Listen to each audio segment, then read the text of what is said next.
Let's say it. Old games weren't better. You were just younger. And sure, I get it. That sounds mean.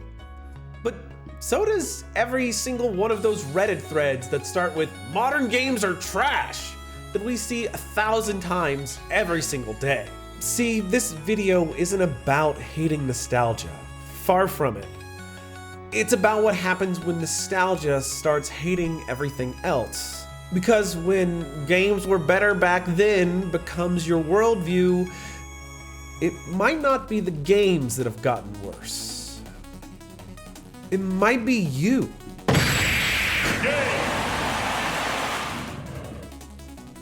If you like this honest, slightly too personal gaming analysis, hey, please consider subscribing. This channel is all about exploring emotional and psychological side of gaming, awkward truth and all. It really helps me feel better about all my life choices. So click that subscribe button when you get a moment. Thanks.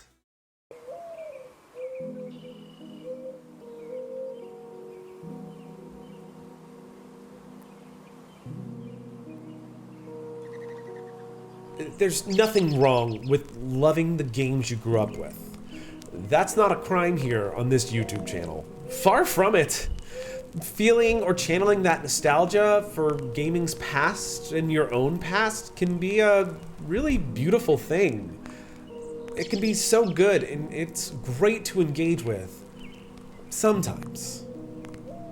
Like that feeling you get when you hear the opening chords of Dire Dire Docks.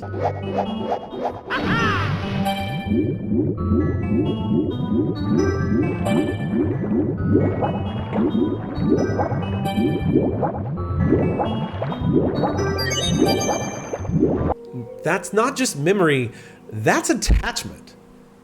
A bit about attachment here. According to attachment theory, by Bowlby in 1969, we form deep emotional bonds in early life, especially around things that make us feel safe, in control, or seen. So think about it like this. If your family was chaotic, screaming and shouting every time you were around, but Mega Man X let you blast through enemies with precision and purpose, of course it was something that you attached good feelings to. Of course it mattered deeply to you. Or if your social life in middle school was completely non-existent, but playing Smash Brothers with your cousins gave you long-remembered belly laughs, that wasn't just fun, that was belonging. And if you got ADHD like I do, these bonds can be even stickier. Novelty, an emotional charge, or how our brains encode memory. Nostalgia isn't just sweet, it's pharmacological.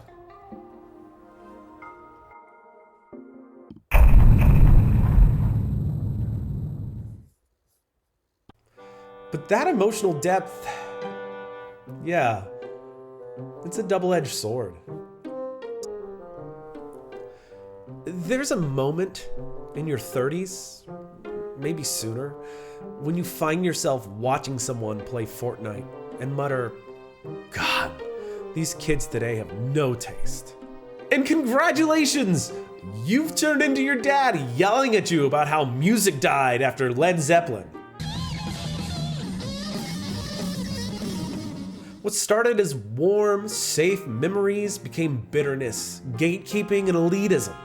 It leaves the world of gaming and becomes purely about identity. According to social identity theory, we derive self-worth from the groups we belong to. If you're a real gamer from the PS1 era and everything now feels over-designed or soulless, it's easy to feel like your whole identity is being erased. So you get defensive, you dig in, you gatekeep. But that bitterness, it leaks out. Not just into gaming conversations, but into how you treat newness in general. New games, new players, new ways of playing, new technology, new lingo, and anything else new that creeps in. Eventually, you stop engaging and you start protecting. And suddenly, you're not having any fun anymore. Me feel like dancing! I wanna dance the night away! What the hell are you two doing? It's called rocking out. You wouldn't understand that. You're not with it. I used to be with it, but then they changed what it was. Now what I'm with isn't it, and what's it seems weird and scary to me. It'll happen to you. No way, man. We're gonna keep on rocking forever. Forever. Forever. Forever. Forever. Forever.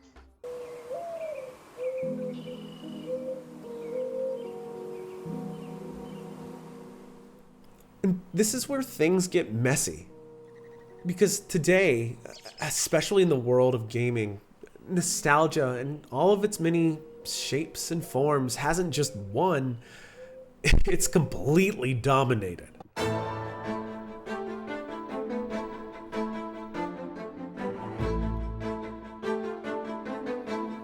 Just look at a few examples.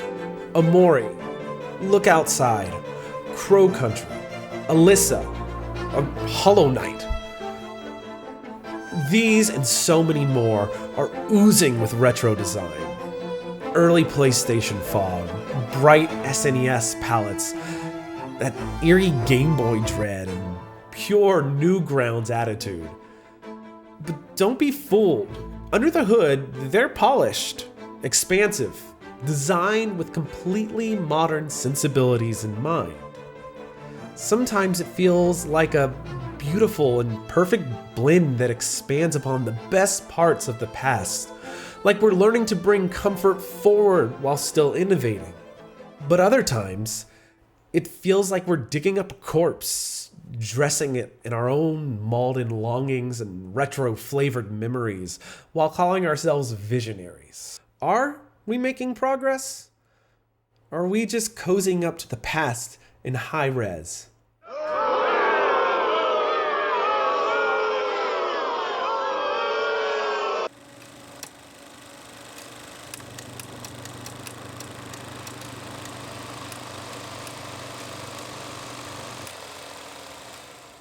It's tempting, really tempting, to dismiss all of this as overthinking.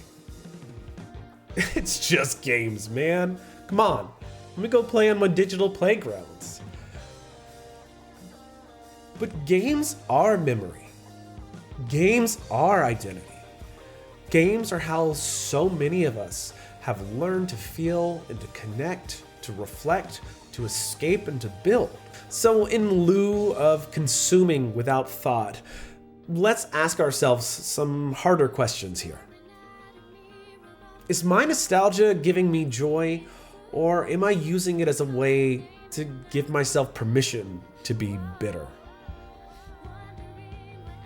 Am I celebrating the past, or weaponizing it against the present? When I talk about better games, do I actually just miss who I was when I played them? Remember, the cartridge didn't change. You did. Hey, if you like this, you might want to check out my other video on self-care and gaming, how to use games to help you recharge. It should be appearing somewhere above me right now, if I do all this right. It's kind of a companion video to this about how gaming isn't just an escape, but actually about regulation and so many other things. Especially for neurodivergent folks like me. Hi, I see you out there. It should be somewhere over my shoulder still. Yeah, I hope so. It should be there. Otherwise, hey, subscribe to my channel, please. I need some justification about my life choices. You could really help out here. You could definitely be doing a huge boost and a huge favor to a lot of people. So leave a comment if you can. Anything that builds engagement is a huge help. Hey, thanks for coming in. I appreciate it. Take care of yourselves. I'm gonna talk to y'all next time.